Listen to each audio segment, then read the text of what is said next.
स्वामी श्री कृष्ण चक्रवर्ती द्वापार युगात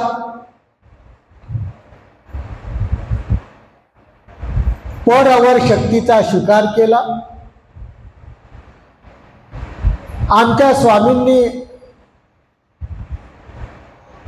स्तुती करताना सांगितलं की श्रीकृष्ण चक्रवर्ती अनंत उद्धविले, परंतु उद्धव अर्जुन हे पुण्यानं प्रसिद्ध। असा अवतार आणि या अवताराच्या लीळा आपण श्रवण करत आहात। स्वामींनी महादाईसाला सांगितलेल्या या लीळा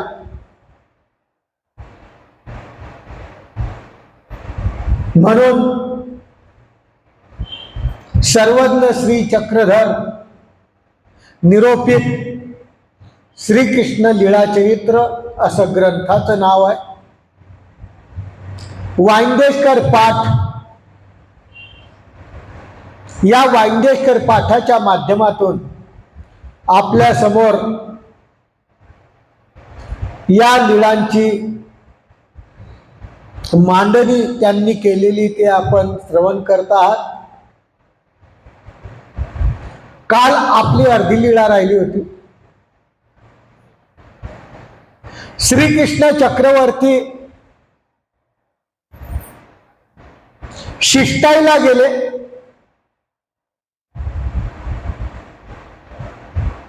एकदा नाही, दोनदा नाही, तीनदा नाही, चारदा गेले। आणि चौथ्या वेळेस जेव्हा गेले ना,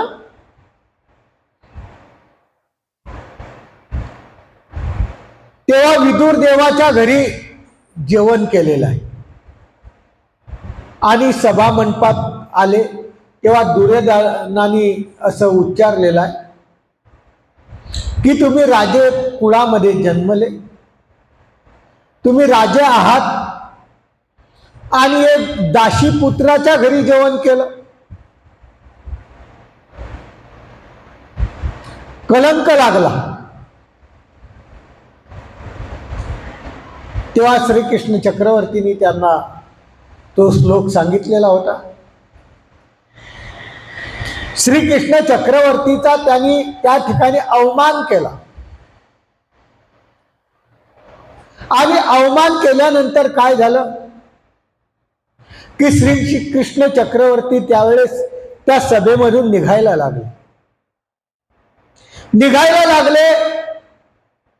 तेव्हा दुर्योधनाने सांगितलं, धरा यांना, श्रीकृष्ण चक्रवर्तीला धरा, हे पळत आहे, धरा रे याते। अशा प्रकारची आज्ञा सेवकाला दुर्योधनाने केली।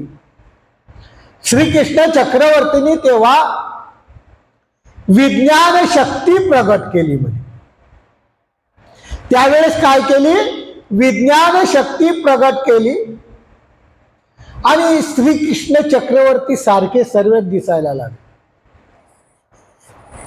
जेवढे कौरव होते ना, ते कौरव सर्व श्रीकृष्ण चक्रवर्ती सारखे दिसायला लागले।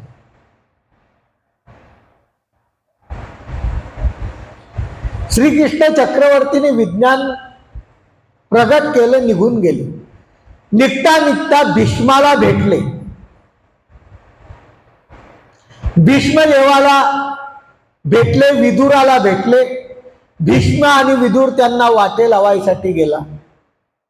असे दोघं जात आहेत, रस्त्यामध्ये कर्ण भेटला आणि कर्णाला श्रीकृष्ण चक्रवर्ती म्हणतात, आपल्या बंधूला शिकविजे, दुर्योधन तुझा भाऊ आहे, त्याला काहीतरी शिकव। उद्धव सारखा वागतो। तेव्हा कर्णाने एक सुंदर असं उदाहरण दिलेलं आहे। जोंधळ्याच्या पायी कै येरा रायाच्या रानिया खुंट व्याईला. जोंधळा म्हणजे सर्वसाधारण ज्वारी. त्याच्या पायी म्हणजे त्या पायाजवळ जी ज्वारी एक कमकुवत आहे, सर्व अशा प्रकारची ज्वारीला सगळ्यात कमी किंमत आहे, आणि त्या ज्वारीच्या खाली जर राजाच्या राण्या त्याच्या ठिकाणी अटकल्या तर चालेल का? म्हणजे एखादा साना माणूस आहे आणि सान्या माणसाच्या जवळ एखादा थोर माणूस अटकला तर चालेल का? असा कर्णाने संदेश त्या ठिकाणी दिला. त्याचा अर्थ असा, श्रीकृष्ण चक्रवर्ती खूप मोठे आहेत. दुर्योधना ज्वारी सारखा आहे, त्याला काही किंमत नाही असं कर्णाला सुद्धा माहित होतं. आणि कर्णाने हे म्हटल्यानंतर कर्ण तिथून निघून गेला. आता इकडं काय झालेलं आहे, सर्व भीष्म, विदुर, कर्ण तिकून येतात तर ते कौरव एकमेकाला मारामारी करताय. काय म्हणून? की सर्व श्रीकृष्ण आहे म्हणून एकमेकाला मारामारी करताय. विदुर म्हणतो, रे काय लावलं तुम्ही? नाही, आम्ही श्रीकृष्णाला धरतो आणि बांधतो आहे. चालू आपसात आहे, पण त्यांना सर्व ठिकाणी श्रीकृष्ण दिसतो आहे. भीष्म आणि विदुर त्या ठिकाणी आले. अरे तुम्ही काय भांडता? आम्ही श्रीकृष्ण चक्रवर्तीला आताच वाटे लावून आलो. पापी हो, त्यांनी विज्ञान पारखलेलं होतं. श्रीकृष्ण चक्रवर्ती त्या ठिकाणी आले. दुर्योधनाला म्हणतात, तुम्ही काय करत होते? आपसामध्ये भांडणं करत होते. त्याची मान खालती आली, अपमान झाला आणि श्रीकृष्ण चक्रवर्ती परत आपल्या राजधानीला वापस आले. अशा माध्यमातून ही लीळा एकदा श्रीकृष्ण चक्रवर्ती शिष्टाईला चौथ्या वेळेस गेले त्यावेळेस घडलेली ही लीळा आहे.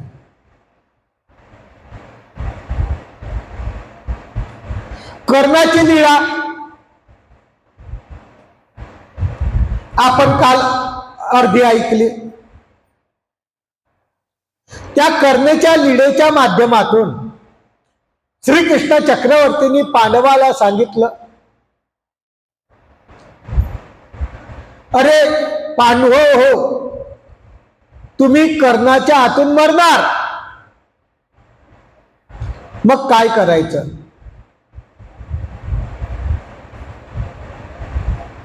त्यांनी एक डाव रचला. पांडव म्हणता, आपण कर्णाला आपल्या महालात बोलवू. कर्णाला बोलवल्या गेलं. कर्णाला म्हणतात, ही कुंती तुझी माता आहे.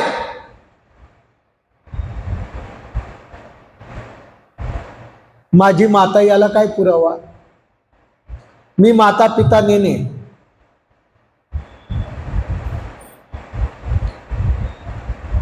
तुमच्याशी परीक्षा घेऊ. कर्ण म्हणतो, जीजी एकदा काय झालं, कौरव लोकांनी यज्ञ केला, दुर्योधन वगैरे यांनी यज्ञ केला, आणि यज्ञामध्ये जेव्हा आहुती देतात तेव्हा हात दिसतो, त्या अग्निदेवतेचा हात दिसतो. दुर्योधनाने वगैरे सर्वांनी आहुती दिली, सर्वांना त्या कुंडामध्ये हात दिसला. मी जेव्हा आहुती दिली ना तेव्हा कुंडामध्ये हात दिसला नाही. याचा अर्थ मला असं वाटायला लागला, मी क्षत्रिय नाही, मी क्षत्रिय नाही. म्हणून मी काय विचार केला, म्हणे अग्निकाष्ट रचलं आणि अग्नीमध्ये प्रवेश करणार तेवढ्यात सूर्यदेवता आली. सूर्यदेवता म्हणजे काय करतो, त्यांनी सांगितलं मी असं असं करतो, तू कोण आहे? तेव्हा त्या सूर्याने सांगितलं, मी तुझा पिता आहे. माझी माता कोण आहे? तेव्हा सूर्याने त्याला सांगितलं होतं, पंचाग्नी फुटा जी नेशेल ती तुझी माता राहील. पंचाग्नी नावाचा फुटा जी नेशेल ती तुझी माता राहील. असं तू समजून घेतो. हा प्रसंग त्यावेळेस चालू आहे. कुंती माता आहे, पांडव आहेत, त्याच्याजवळ 5 बाण होते. कोणाजवळ? कर्णाजवळ. सूर्याने दिलेले रक्षण करण्याकरता पंचमहेश्वरी त्या बाणाचं नाव.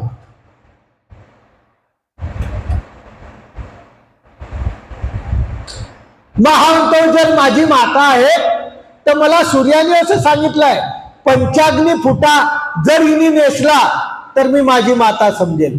त्याने बाण काढला, बाणाच्या माध्यमातून बाण सोडला, पंचाग्नी वस्त्र तयार झालं आणि कुंतीने ती परिधान केलं.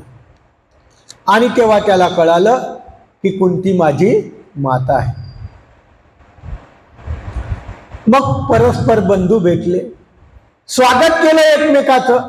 1 दिवस नाही, 2 दिवस नाही, 3 दिवस नाही, 7 दिवस पांडव त्याच्या घरी राहिले, असं या कथेत उल्लेख आहे. 7 दिवस राहिले. 7 दिवस झाल्यानंतर कुंतीला म्हणतात पांडव चला आता आपल्या घरी. कुंती सहित पांडव निघायला लागले. तेव्हा श्रीकृष्ण चक्रवर्ती कर्णाला म्हणतात, अरे बाबा आता युद्ध पक्क ठरलेलं आहे, युद्ध होणारच, मग तू कोणाची बाजू घेशील? तू कोणाच्या बाजूने राहशील? कर्ण हुशार. कर्ण श्रीकृष्ण चक्रवर्तीला विचारतो, तुम्ही कोणाच्या बाजूने राहाल? तेव्हा श्रीकृष्ण चक्रवर्ती म्हणतात, पांडवाच्या बाजूने नाही म्हटले ते, मी द्रौपदीच्या बाजूने राहील. तेव्हा कर्ण काय म्हणतो, अरे तुम्ही जर द्रौपदीच्या बाजूने राहाल तर मी तुमच्या विरुद्ध राहील.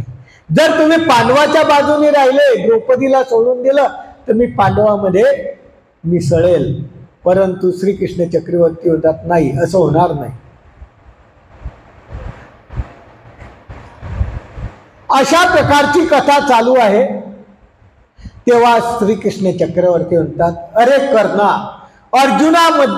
रणसंग्रामामध्ये तुला मारेल, तू मरशील.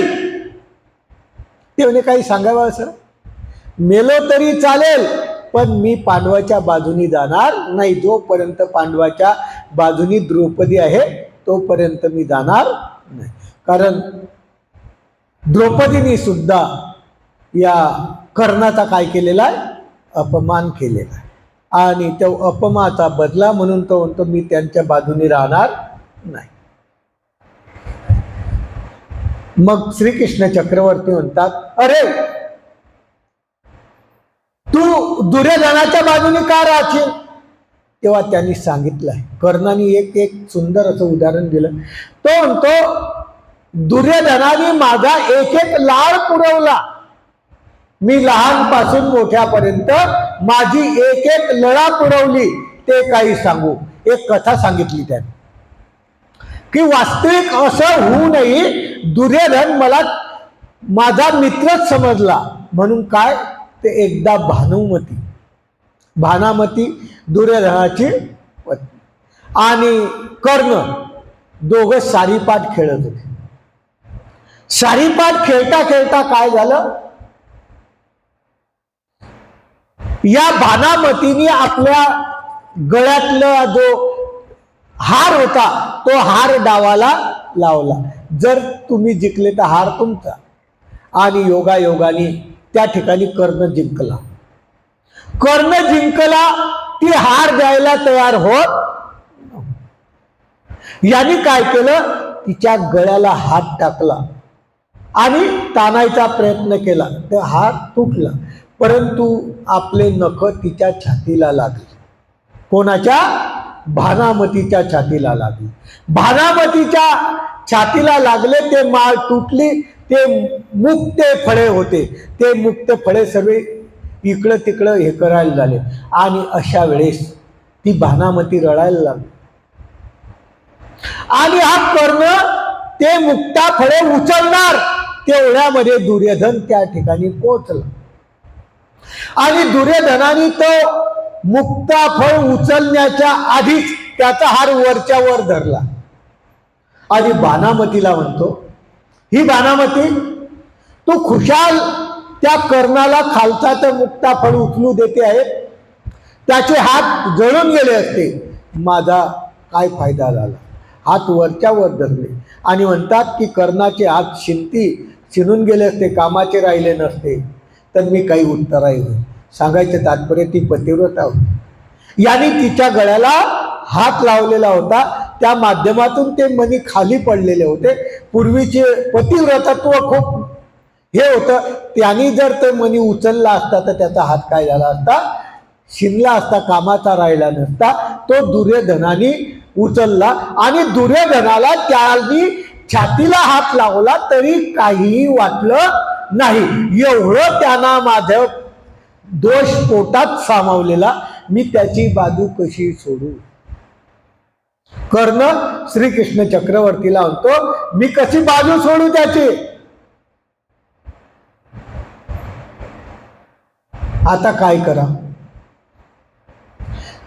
श्रीकृष्ण चक्रवर्ती म्हणतात, तो तुमच्या बाजूने लढणार नाही, आणि तो तुमच्या बाजूने लढणार नाही तर त्याच्याजवळ महेश्वरी नावाची 5 बाण आहे. ते 5 जणाला कॉपी आहे. त्यांनी जर ते 5 सोडले तर हे 5 पांडव काय होतील, नष्ट होऊन जातील. अधर्माचा नाश होणार नाही, धर्माचा विजय होणार नाही. तेव्हा श्रीकृष्ण चक्रवर्तीने इथे रणनीती केली. श्रीकृष्ण चक्रवर्ती म्हणतात, कुंती, तू जाय कर्णाच्या महालामध्ये जाय परत, आणि त्याला सांग मी तुझी माता आहे आणि मला जे मागशील ते तू देशील का, असं कर. कर्णाच्या महालात कुंती गेली. कर्णाने खूप त्या कुंती मातेचा आदर सत्कार केला. बाप कर्ण चाल, आमच्या सोबत चाल असं म्हटले. तेव्हा ते म्हणे, मी तुझ्या सोबत येणार, मग मी मागशील ते तू देशील का, असं कुंती मातेने कर्णाला म्हटलेलं आहे. आई देईन, तू काय मागायचं ते माग, मी तुला देईन.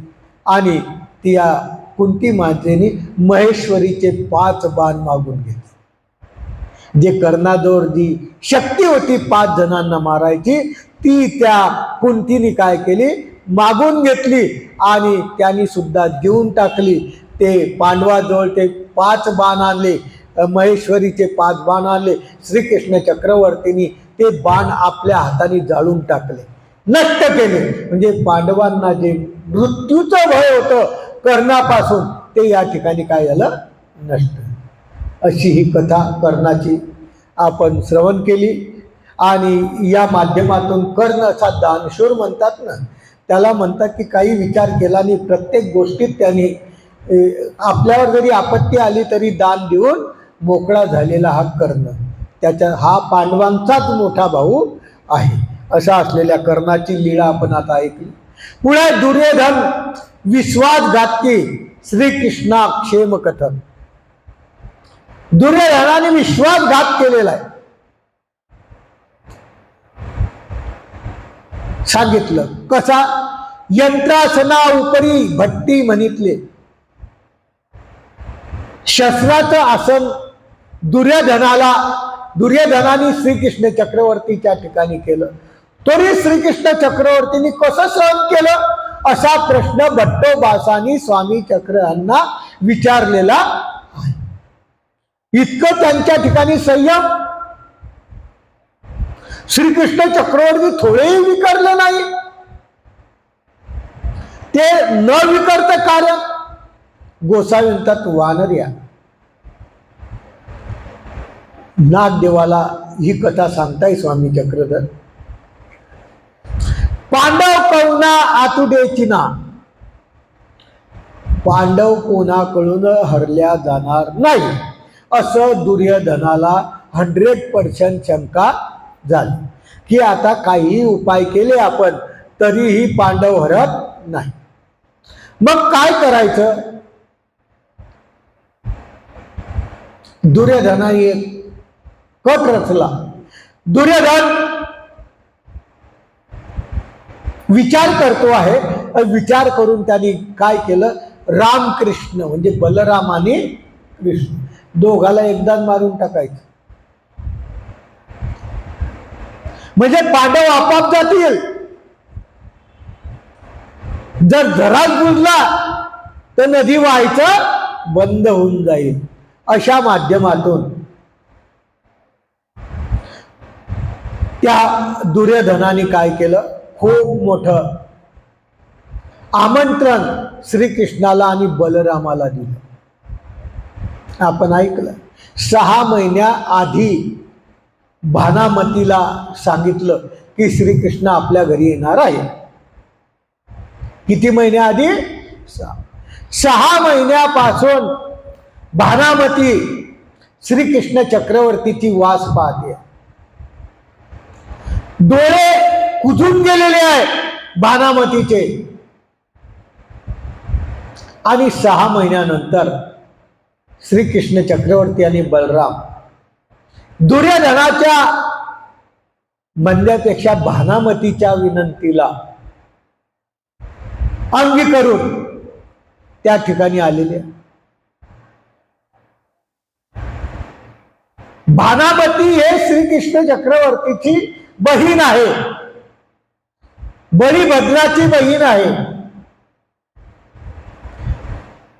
तेव्हा ती भानामती श्रीकृष्ण चक्रवर्तीला म्हणते, दादो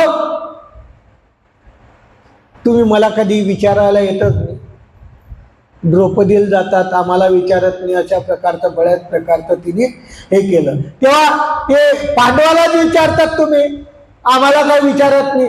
तेव्हा श्रीकृष्ण चक्रवर्तीने एक मोठा महत्वाचा सल्ला दिला. पांडव माझे भक्त आहेत. पांडव कोण आहेत? माझे भक्त आहेत. कौरव सदा कपटी आहे म्हणे. श्रीकृष्ण चक्रवर्तीने काय सांगितलं, कौरव सदा कपटी आहेत. अहो बाई, तुला एवढं जर हे आहे, तू आपल्या वरई ताते शिकवी ना, तुझ्या पतींना तू काही शिकवत जा. ते हमेशा कपट करतात, प्रत्येक ठिकाणी कपटी आहेत. काय करावं? बाईचं माणूस ऐकतो, पण इथं काही ऐकलं नाही. बाईचं माणूस ऐकतो, पण या चरित्रात बाईचं माणसाने काही ऐकलं.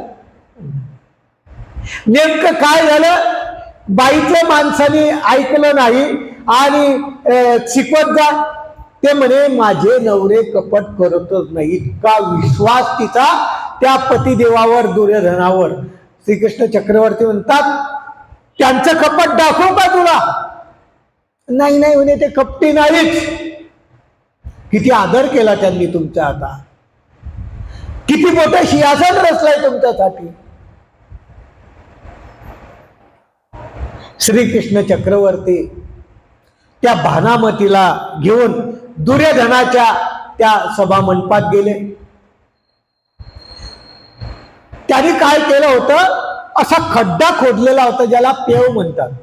पूर्वी धान्य ठेवायचं काय राहायचं, पेव राहायचं. पेवासारखा खड्डा केला, त्याच्यामध्ये नाना प्रकारचे शस्त्र, नारायण, नाग अशा प्रकारचे जहरीले शस्त्र त्याच्यामध्ये टाकले आणि त्याच्यावर असं सुंदर प्रकारचं मंचक बसायसाठी श्रीकृष्ण चक्रवर्तीला केलेला होता.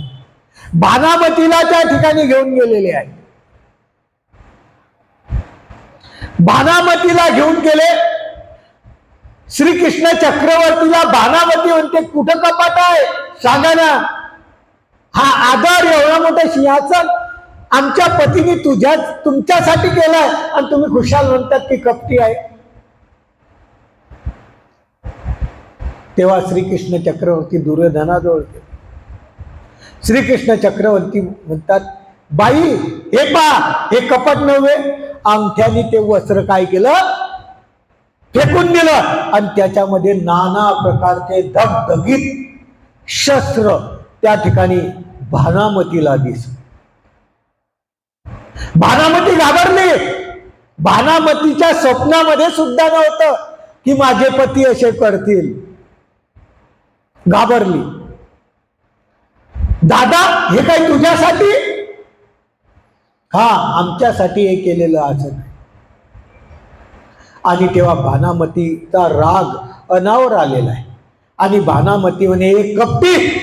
आतापर्यंत श्रीकृष्णच कपटी म्हणत होते, आता स्वतःची पत्नी दुर्योधनाला कपटी म्हणते आहेत. हे मी नेने, तुम्ही कपटी मी आतापर्यंत जाणू शकले नाही. मला एक विश्वास होता. आता पापिया, हे पापी लोक आहेत. श्रीकृष्ण चक्रवर्तीला सांगते की हे पापी आहेत दुर्योधन, यांच्यावर विश्वास तुम्ही ठेवू नका. अशा प्रकारचं भानामतीनं सांगितलेलं आहे. आणि त्या भानामतीने, लक्षात ठेवा, आदर्श आहे, खूप महत्वाचा आदर्श आहे भानामतीचा. भानामतीने त्या दुर्योधनाला म्हणजे आपल्या पतीला शाप दिला, तुझा निर्वंश होईल. हिचा बी झाला ना, त्याचा झाला म्हणजे हिचा झाला. परंतु धर्मावान असलेली ही भानामती, या भानामतीने दुर्योधनाला त्या ठिकाणी शाप दिला की तुझ्या अशा प्रकारचा निर्वंश होईल. आणि त्या भानामतीने त्या ठिकाणून निघून गेली. अशा माध्यमातून भानामतीचं श्रीकृष्ण चक्रवर्तीवर असलेलं प्रेम, एका घरात दुर्योधन, एका घरात अधर्म चालीचे, आणि त्या घरात सुद्धा धर्मवान जन्माला येतात. हा आदर्श हा श्रीकृष्ण चक्रवर्तीने या लीळेच्या माध्यमातून सांगितलेला. आणि स्वतःच्या पत्नीने पतीला अशा प्रकारचा शाप दिला, निर्वंश होईल. इतिहासात पहिली गोष्ट, तुझा निर्वंश होईल. आणि पतिव्रता होती, त्याच्यामुळं निर्वंश झालाच, हे आपल्याला सर्वाला माहीतच आहे. अशा प्रकारचा त्या भानामतीची लीळा आपण ऐकली. तेव्हा श्रीकृष्ण चक्रवर्तीने त्या ठिकाणी विजय केले. आणि नागदेव आचार्याला आमचे स्वामी चक्रधर सांगतात की अशा प्रकारचे आमचे श्रीकृष्ण चक्रवर्ती अविक्रिय, कोणत्याही गोष्टीने विकरणार नाही, असे असलेले अविक्रिय आहेत श्रीकृष्ण चक्रवर्ती. इतके आघात पांडवांच्या माध्यमातून श्रीकृष्ण चक्रवर्तीवर आले, पण प्रत्येक ठिकाणी भक्ताच्या सहाय्यतेसाठी श्रीकृष्ण चक्रवर्ती तत्परच आहे. याला काय कारण आहे? पांडवांचा विश्वास फक्त कोणावर होता? श्रीकृष्ण चक्रवर्तीवर होता. पाचींना संपूर्ण माहीत होतं की आमच्या जीवनाचं रक्षण करणारा कोण आहे? श्रीकृष्ण चक्रवर्ती आहे. अनावधानाने अनेक प्रकारच्या चुका पांडवांनी केल्या, त्याचं फळ त्यांना भोगावं लागलं. जरी परमेश्वर त्यांच्या पाठीशी होते तरी पण त्यांना फळ भोगावं लागलं दुःखाचं. हे यांचा अप्रयत्नाने. आपण अप्रयत्न करतो, आपल्याला भोगावं लागतं. म्हणून कधीच पांडवांनी श्रीकृष्ण चक्रवर्तीवर बोट ठेवलं नाही की आम्ही तुझी इतकी भक्ती करतो ना, आम्हाला विघ्न काय येतात, असं पांडवांनी एकदा तरी विचारलं का एवढ्या चरित्रात? कारण सर्वांना माहित होतं की आपण केलेलं आहे, आपल्याला भोगावं लागणार आहे. हा आदर्श श्रीकृष्ण चक्रवर्तींनी या चरित्राच्या माध्यमातून दिला. आणि भानामतीच्या माध्यमातून सांगितलं की अशा प्रकारचे जीव अधर्मीयाच्या जरी घरी असले तर आपला धर्म ते जागृत ठेवून परमेश्वर प्राप्तीपर्यंत पोहोचू शकतो. पुढे कौरव सहाय्य दान कथन.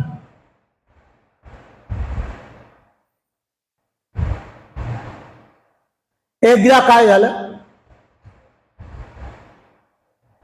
आमचे स्वामी कथा सांगतात.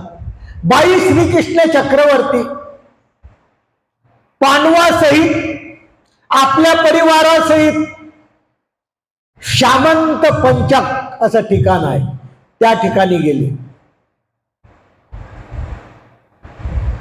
पांडवांनी आपल्या सहाय्यतेसाठी अनेक प्रकारचे राजे जमा केले युद्धासाठी. ते ऐकलं दुर्योधनाने. दुर्योधनाने ऐकलं. आता दुर्योधनाला वाटलं युद्ध करायचं आहे. युद्ध करणं काही साधी गोष्ट नाही.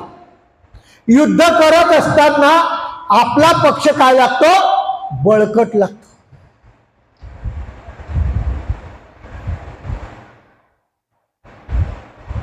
दुर्योधनाला वाटलं आता आपल्याला बळकट करण्यासाठी श्रीकृष्ण चक्रवर्तीच्या जवळ जावं लागेल. सामंत पंचका ठिकाणी श्रीकृष्ण चक्रवर्तीचा वास आहे. दुर्योधनाला वाटलं आपण जाऊ. सेवक रूपाने गेला. श्रीकृष्ण चक्रवर्ती मंचकावर असे झोपलेले आहे. लक्षात ठेवा, प्रत्येक चरित्रातून आदर्श हा आपल्या डोळ्यासमोर यायला पाहिजे. श्रीकृष्ण चक्रवर्ती झोपलेले आहेत. दुर्योधन आला या साईडने. त्यांनी विचार केला, आपण मोठे राजे आहे, आपण श्रीकृष्ण चक्रवर्तीच्या पायाजवळ बसायचं कमीपणा होईल. आहे काही काही लोक आता, हा आम्ही इतके मोठे आहे, आणि ते काय आताचे लोक आहे, आणि तो आपल्यापेक्षा लहान आहे, काय त्याच्याजवळ बसावं, पायथ्याला काय बसावं. परंतु हा आदर्श श्रीकृष्ण चक्रवर्तीचा एक दिलेला आहे की जेव्हाही आपण मोठ्याच्या जवळ जेव्हा जातो तर त्याच्या पायाजवळ चरणाजवळच आपण बसायला पाहिजे. त्याच्या उशाजवळ काय बसायची गरज नाही, चरणाजवळच बसायला पाहिजे. हा आदर्श आपल्यापेक्षा मोठा आहे, ज्ञानी आहे, त्याच्या पायाजवळ आपण बसायचं. आपण काय करतो, त्याला खाली बसवतो ना आपण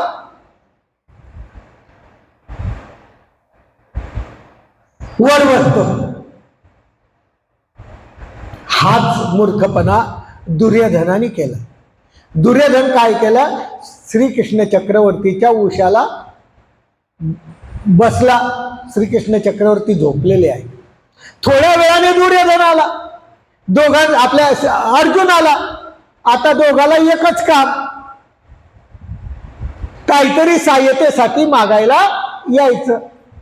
आता अर्जुन आला. अर्जुनाने पाहिलं श्रीकृष्ण चक्रवर्ती झोपलेले आहे, आणि हा आला, हा उशाजवळ बसलेला आहे. आपण तर आता चरणाजवळ बसायला पाहिजे, तसं खालीच बसायला पाहिजे. चरणाजवळ बसायचं पण खाली बसायचं, वर झोपलेलं. परंतु माझा दुश्मन, माझा वैरी तो काय आहे, उशाला बसलेला आहे, म्हणून आपण पायाजवळ बसायचं.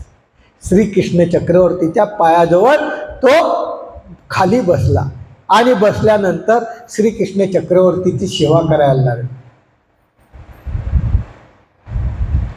आता विचार करा, श्रीकृष्ण चक्रवर्तीने डोळे उघडले, कोणाकडे लक्ष देईल? का तुम्ही उठले की मागं पाहता?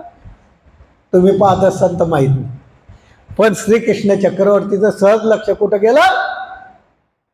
आपल्या पायाकडे गेलं. त्या अर्जुनाकडे लक्ष गेलं. अर्जुनाकडे लक्ष गेल्यानंतर श्रीकृष्ण चक्रवर्ती म्हणतात, अरे अर्जुना, कस काय येणं केलं? अर्जुन देवानी श्रीकृष्ण चक्रवर्तीला नमस्कार केला.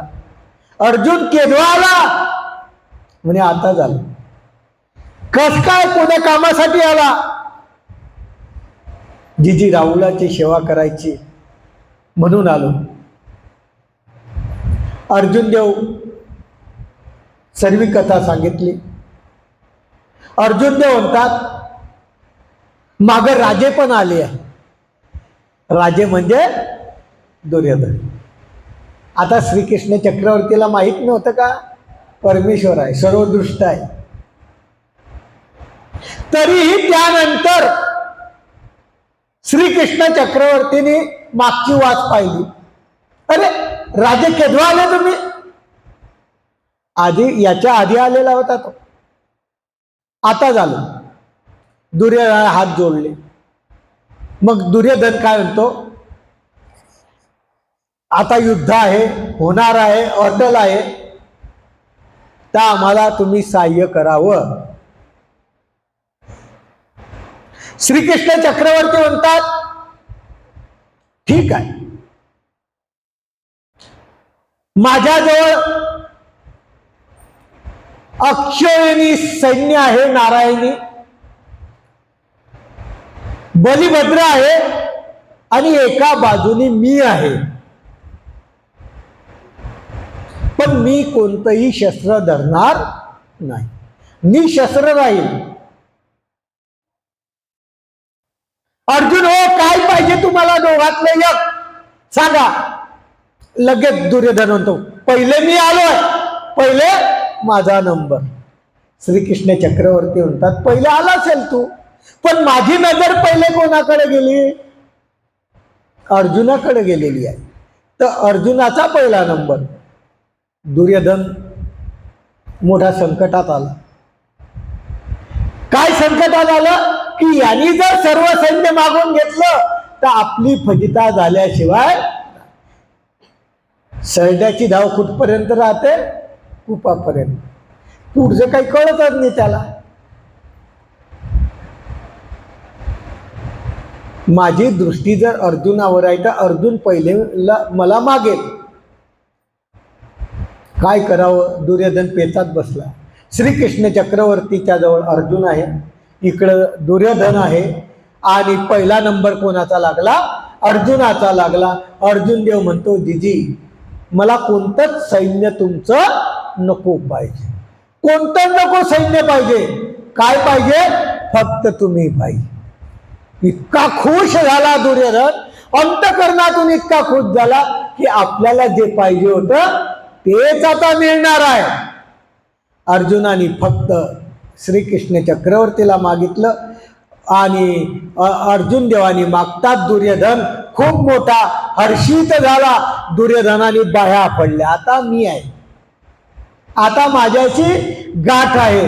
हा काय करेल आता? म्हणून माझ्याशी आता याची गाठ आहे, म्हणून मी एकलाच पुरे.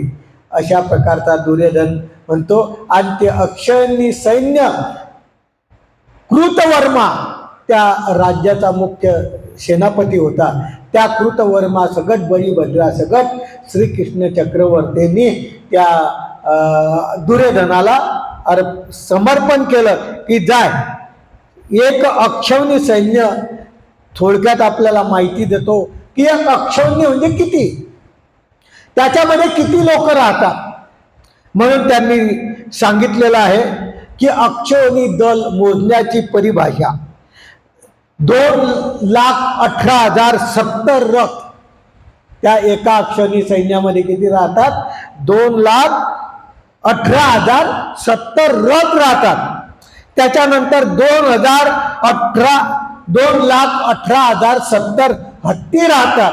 त्यानंतर 1,09,350 पायदळ राहतात. आणि त्यानंतर 6,56,019 घोडे राहतात. आणि शेवटी त्यांनी सांगितलं की एवढी संख्या मिळून एक अक्षौणी सैन्य होतं. इतकं सैन्य श्रीकृष्ण चक्रवर्तीने कोणाला दिलं? दुर्योधनाला. आपल्या गावाची लोकसंख्या किती आहे?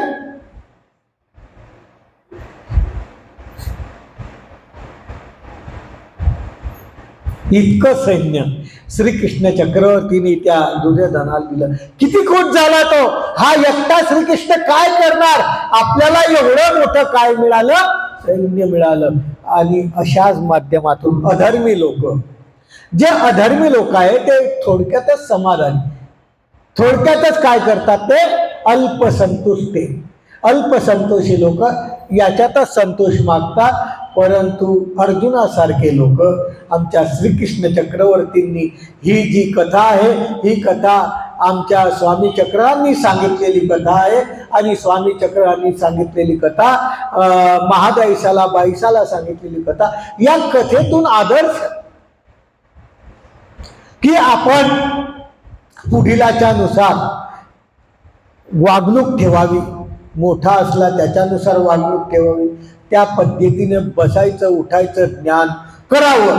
कदाचित ज्ञान नसेल, अज्ञान आहे, परंतु आपण मानवा पंथात आलेलो आहे, मानवा पंथात आपण वावरतो आहे, तर आपल्याला त्या ज्ञानाची शिकण्याची अत्यंत गरज आहे, कारण आपण केलेली क्रिया वाया जाते. आपण एखाद्या ज्ञानियापेक्षा वर बसलो, त्याबद्दल खूप मोठे आपण समजलो, आपण ज्या ज्या क्रिया करू त्या शेवट्या झिरो होतील. म्हणून अर्जुनाचा आदर्श आपण आपल्या डोळ्यासमोर ठेवणं अत्यंत गरजेचं. आपण सुद्धा त्यांच्या चरणाजवळच बसायला पाहिजे. आपण तिथं बसलो तरच ठीक आहे. आपले गुरु असो का गुरुतुल्य आणि कोणी असो, जे जे आपल्या संबंधात आले त्यांच्या जवळ खाली बसणं हाच एक धर्म या चरित्राच्या माध्यमातून आपल्याला शिकवतो आणि सांगतो आणि आपलं जीवन उज्ज्वल करायला सांगतो. एकटा श्रीकृष्ण अर्जुनाच्या बाजूने आला. विजय कोणाचा झाला? दुर्योधनाचा. नाही, दुर्योधनाचा ना, अर्जुनाचा झाला.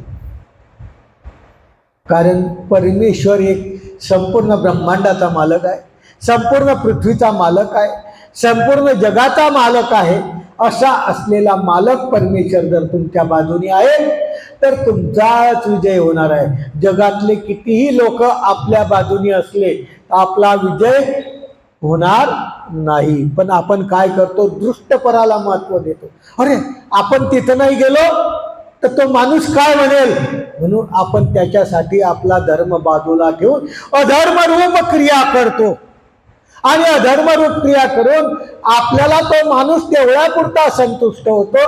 परंतु हा असलेला परमेश्वर, जगनियंत परमेश्वर, एक सृष्टीचा मालक परमेश्वर, तो परमेश्वर जर आपण दूर केला थोड्यासाठी तर जीवनामध्ये दुसरं काही प्राप्त करू शकत नाही. हा आदर्श दुर्योधनाचा न घेता अर्जुनाचा या चरित्राच्या माध्यमातून घेणं गरजेचं आहे. जो घेईल ते श्रीकृष्ण चरित्र आपण ऐकल्याचं गोष्ट होईल. नाही तर श्रीकृष्ण चरित्र तर चाललेलं आहे. महादाईसा विचारते आहे, स्वामी सांगतात आहे, आपण ऐकतो आहे.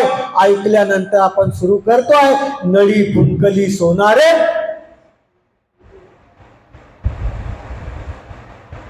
तिकून तिकडं गेले वाय.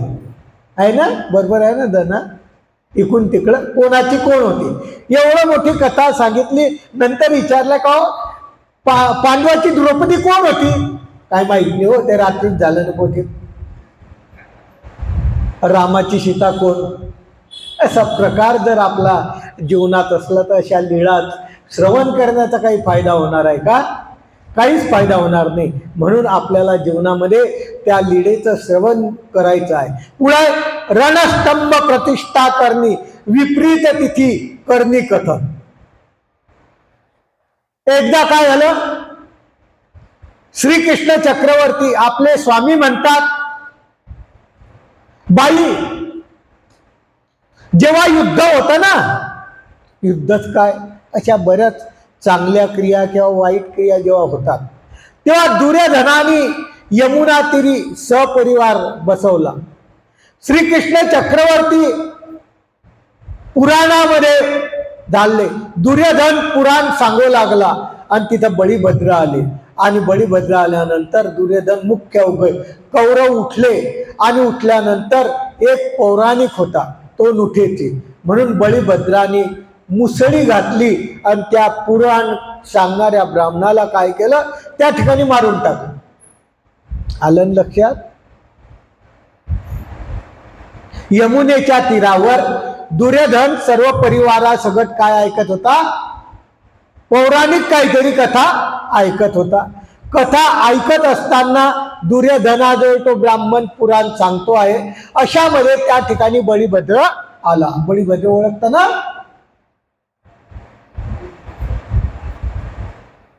दुर्योधनाचा मामा.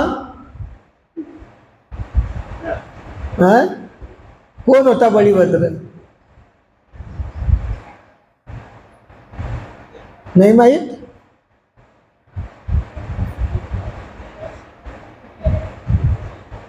कोण होता? धनाचा भाऊ कृष्णाचा भाऊ. तो बलराम त्या ठिकाणी आला. आल्यानंतर सर्व उठले. पुराण सांगता सांगता काय झाली, पोथी चालू झाली. पोथी सांगणारा सांगतो आहे, तो आला बळभद्र म्हणून सर्व काय आले, उठले.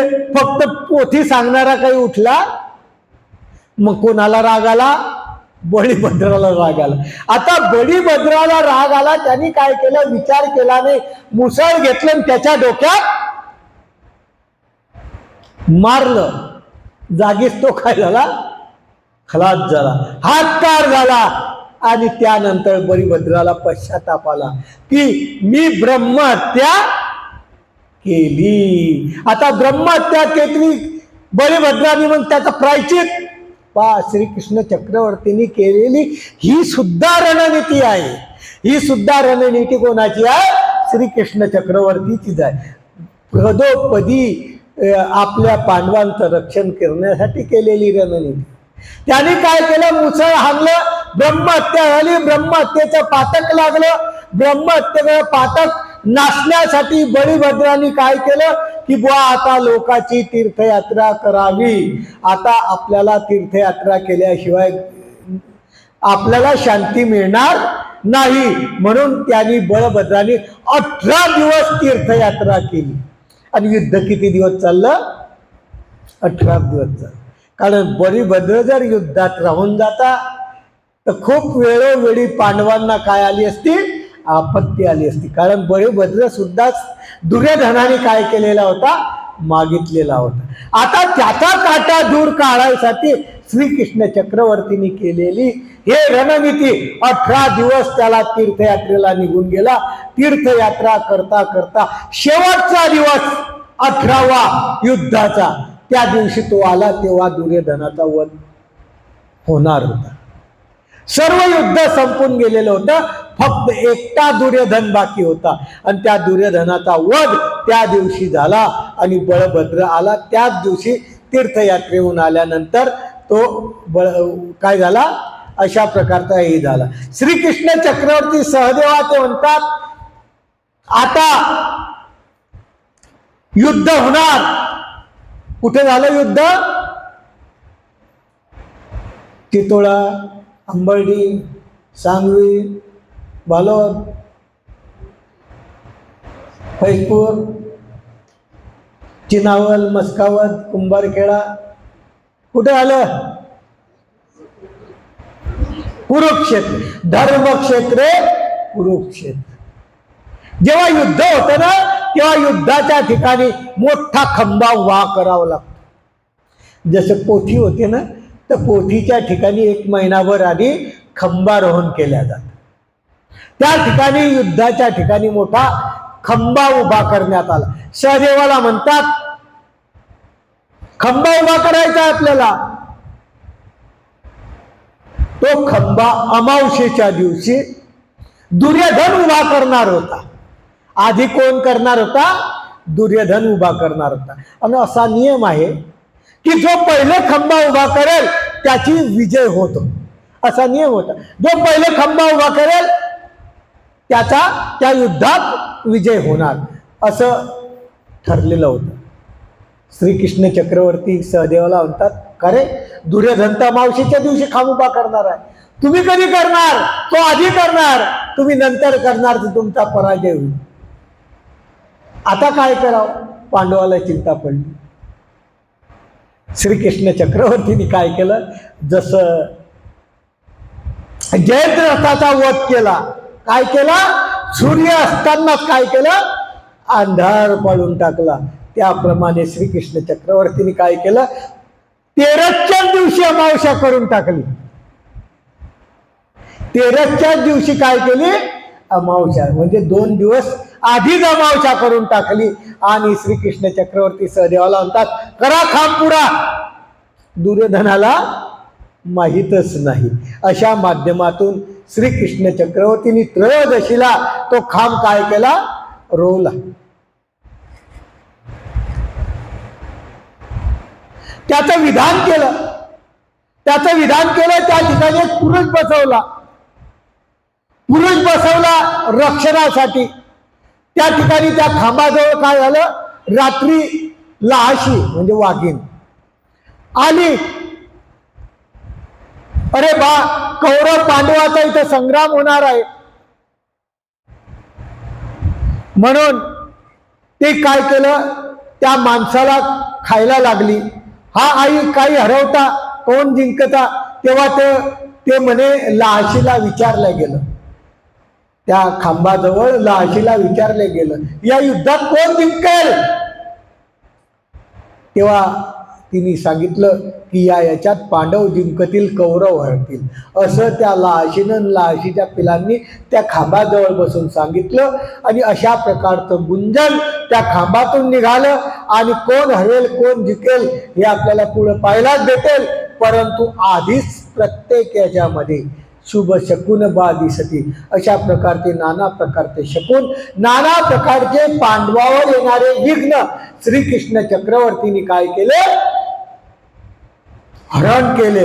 आणि कौरवाला त्याच्यामध्ये हरवणार, पांडवाला नक्कीच श्रीकृष्ण चक्रवर्ती जिंकणार, असा असलेली ही कथा या ठिकाणी अर्धवट संपलेली आहे.